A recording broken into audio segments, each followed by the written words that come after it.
हल बच्चों, तो अब हम एक्सरसाइज 8.2 का क्वेश्चन नंबर 1 करते हैं।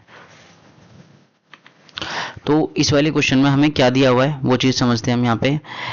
इसमें हमें बोला हुआ है A B C D is a quadrilateral. ये हमें डायग्राम दिया हुआ है इसका, ए बी सी डी इसमें क्वाड्रिलेटरल बताया है। और इसमें हमें जो चीज़ बताई है वो चीज़ भी देखनी है। दूसरा क्या है, P Q R S is the mid point of the side A B B C और C D and D A. ये इन्होंने बता दिया। जो पी है वो भी एक मिड पॉइंट है, क्यू है वो भी एक मिड पॉइंट है, आर है वो भी एक मिड पॉइंट है, एस है वो भी एक मिड पॉइंट है। ये इन्होंने हमें बता दिया। ए सी जो है इज अ डायगनल, ए सी जो है वो एक डायगनल है, यहाँ पे बता रखा है। शो दैट, हमें ये 3 पार्ट यहाँ पे प्रूफ करके बताने हैं। ठीक है भाई, तो चलिए करते हैं कैसे इसे सोल्व करना होगा स्टेप वाइज।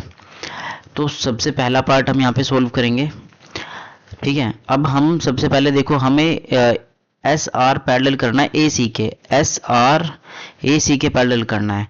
तो अब यहाँ पे हम लिखते हैं in triangle A D C. कौन से ट्राइंगल की बात हो रही है? इस वाले ए डी और सी की बात हो रही है यहाँ पे।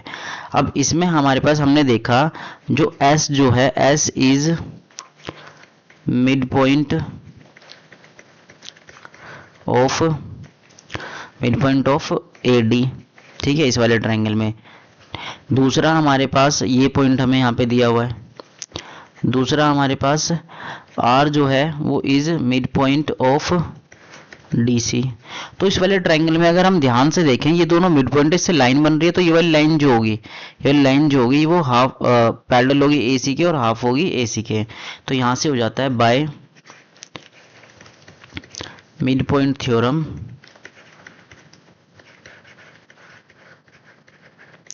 मिड पॉइंट थ्योरम जो हमारे पास क्या हो जाएगी, एस आर जो है वो पैरेलल हो जाएगी ए सी के, और जो एस आर है वो हाफ हो जाएगी ए सी के। ये इक्वेशन नंबर हमारी 1 मिल गई।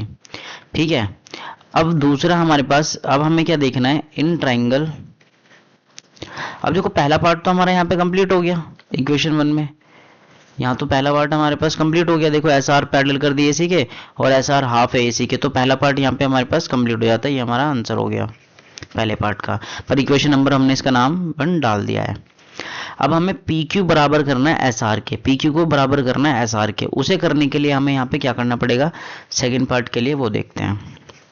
देखो अब हम देखना पड़ेगा ट्राइंगल, देखो A B C, A B C triangle में देखो ए बी सी, हम इसको बना भी सकते हैं। देखो यहाँ पे हमने कौन सा ट्राइंगल बनाया था, ये वाला, जहाँ पे मिड पॉइंट ये हमारा एस आर था और ये हमारे पास डी और ए सी था।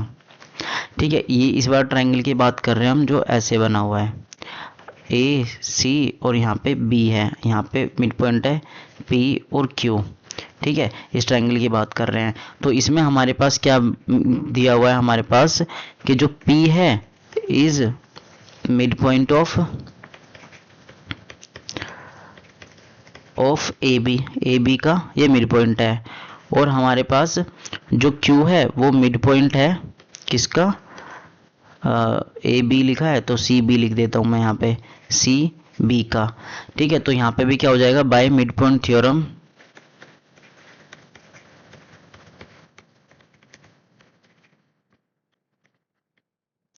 मिड पॉइंट थ्योरम यहाँ पे क्या हो जाता है, जो पी क्यू है वो हाफ पैरेलल, पहले पैरेलल लिख देते हैं चलो।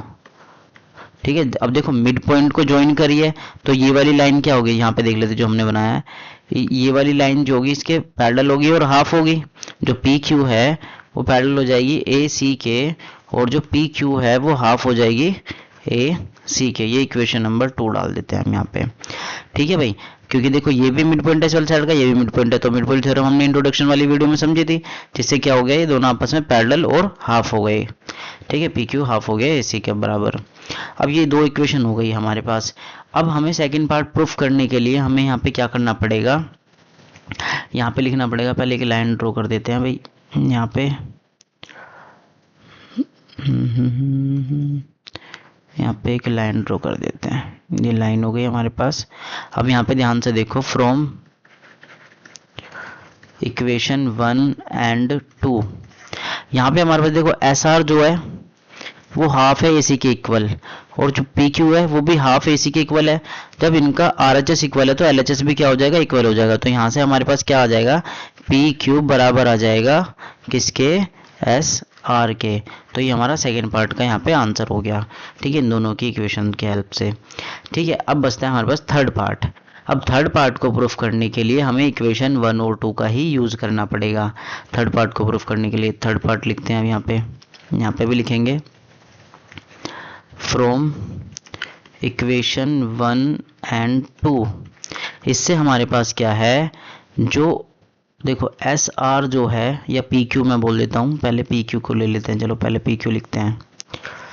देखो पी क्यू जो है, देखो ध्यान से देखो, पी क्यू ए सी के पैरेलल है, एस आर ए सी के पैरेलल है, तो पी क्यू पैरेलल होगी एस आर के भी, ऐसे उसी तरीके से ये एस आर के पैरेलल हो जाएगी। और पी क्यू जो है बराबर है एस आर के, ये चीज़ भी यहाँ पे हमने देख लिया है। तो यहाँ से देखा हमने, इसकी अपोजिट साइड पैरेलल भी है और इक्वल भी है। तो यहाँ पे हम क्या लिख सकते हैं, देखो या तो हम एक और साइड को हम वो करें, ठीक है, या फिर हम इन्हीं की हेल्प से हम क्या लिख सकते हैं, यहाँ पे क्या हो जाता है, देखो जब किसी भी क्वाड्रिलेटरल की अपोजिट साइड पैरेलल और इक्वल होती है तो वो क्या होता है, पैरेललोग्राम।